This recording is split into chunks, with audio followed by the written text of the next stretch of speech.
द्रौपदी की मर्मांतक पुकार। महाराजा द्रुपद के यहाँ अग्निकुंड से पैदा हुई अपने समय की सर्वश्रेष्ठ सुंदरी और कुरुक्षेत्र की सर्वाधिक बुद्धिमती द्रौपदी आज अपने स्त्री होने, सुंदर होने और बुद्धिमान होने का मूल्य चुका रही थी।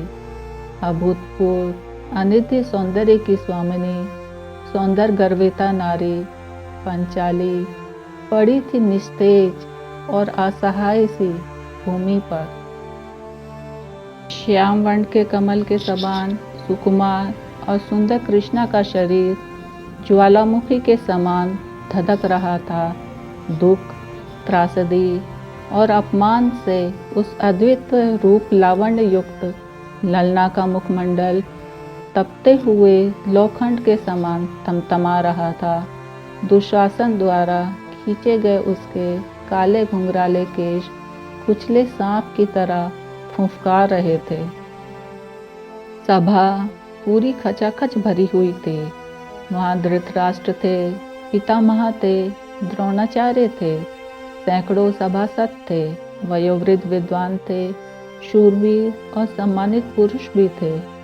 ऐसे लोगों के मध्य पांडवों की वह महारानी, जिसके केश राजसू के अवधूत स्नान के समय सिंचित हुए थे, जो कुछ सप्ताह पूर्व ही चक्रवर्ती सम्राट के साथ सम्राज्ञी के रूप में समस्त नरेशों द्वारा वंदित हुई थी, रजस्वला होने की स्थिति में असहाय अवस्था में केश पकड़कर घसीट लाई गई और अब उसे नग्न करने का आदेश दिया जा रहा था। दुशासन उसे भरी सभा में नग्न करना चाहता था। भीष्म, द्रोण ने आंखें मूंद ली। विदुर उठ के चले गए। सर्वत्र हाहाकार मच गया। आचार्य द्रोण, पितामह भीष्म, धर्मात्मा कर्ण। द्रौपदी ने देखा कि उसका कोई सहायक नहीं।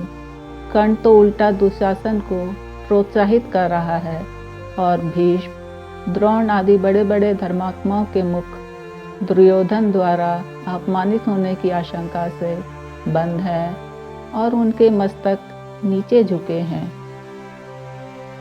एक वस्त्रा अबला नारी, उसके एकमात्र वस्त्र को 10,000 हाथियों के बल वाला कुटिल दुशासन अपनी शक्तिशाली भुजाओं के बल से झटके से खींच रहा था।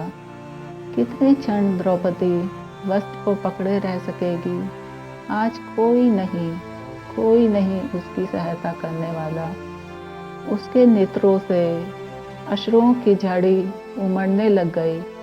दोनों हाथ वस्त्र छोड़कर अपने आप ऊपर उठ गए। वह भूल गई संसार, भूल गई राजसभा, भूल गई अपने वस्त्र, भूल गई अपना शरीर, भूल गई अपनी मर्यादा। याद रह गया उसे केवल अपना सखा। वह कातर आर्त स्वर में पुकार उठी, हे द्वारकावासी, हे गोविंद, हे सच्चिदानंद स्वरूप प्रेमधन, हे गोपी वल्लभ, हे सर्वशक्तिशाली प्रभु। कौरव मुझे अपमानित कर रहे हैं, क्या यह बात आपको मालूम नहीं है? हे नाथ, हे रमानाथ, हे वज्रनाथ, हे आर्तिनाशन जनार्दन, मैं कौरवों के समुद्र में डूब रही हूँ, मेरी रक्षा कीजिए। हे श्री कृष्ण, आप सच्चिदानंद स्वरूप महायोगी हैं, आप सर्वस्वरूप एवं सबके जीवन दाता हैं। हे गोविंद, मैं कौरवों से घिरकर बड़े संकट में पड़ गई हूँ, आपकी शरण में हूँ, आप मेरी रक्षा कीजिए। इस पुकार में पूर्ण समर्पण है। हे कृष्ण, मुझे इस संसार में अब आपके अतिरिक्त और कोई मेरी लाज बचाने वाला दृष्टिगत नहीं हो रहा है। अब आप ही इस कृष्णा की लाज रखो। हे दयामय, मेरा उद्धार करो। द्रौपदी आर्त भाव से पुकारने लगी, बेसुध होकर पुकारती रही। उस आर्तनाशन असहाय के सहायक करुणार नव को उसे पता नहीं था क्या हुआ या हो रहा है। वह अनभिज्ञ थी उन रहस्यमयी घटनाओं से जो घट रही थी उसके चारों ओर। आज उसकी मर्मांतक पुकार प्रार्थना बन गई। आज पंचाली ने कुछ नहीं होकर कृष्ण को पुकारा। अब तक कृष्ण उसका था, लेकिन आज द्रौपदी कृष्ण की हो गई। अपने अस्तित्व को पूर्ण रूप से विस्मृत कर उसने पूर्ण शरणागति प्राप्त कर ली। सभा में कोलाहल होने लगा। लोग आश्चर्यचकित रह गए। दर्पयुक्त मदमस्त दुशासन पूरी शक्ति से द्रौपदी के वस्त्र खींच रहा था। वहां हाँफने लगा था। थक गई थी 10 सहस्त्र हाथियों का बल रखने वाली उसकी शक्तिशाली भुजाएं। द्रौपदी के वस्त्र से वस्त्रों का अंबार निकलता जा रहा था। वस्त्र का एक विशाल पर्वत निर्मित हो गया था।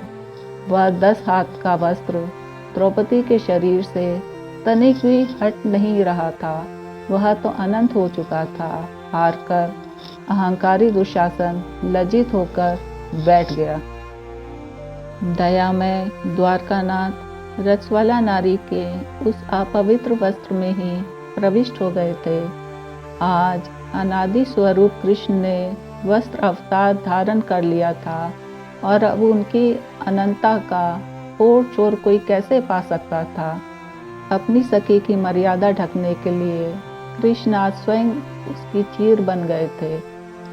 कहते हैं बाद में वासुदेव को उनकी सखी द्रौपदी ने उपालम दिया। हे वसुदेव, मेरे अभिन्न सखा, मेरे 8 स्वर से पुकारने पर भी तुम इतनी देर से क्यों आए थे? तब वासुदेव बोले, कृष्ण, तुमने मुझे द्वारका से बुलाया, वहाँ से आने में समय लगता ही। मैं तो तेरे पास तेरे हृदय में अंतर्मयी रूप से उपस्थित था। यदि यहाँ से पुकारती तो शीघ्र आ जाता।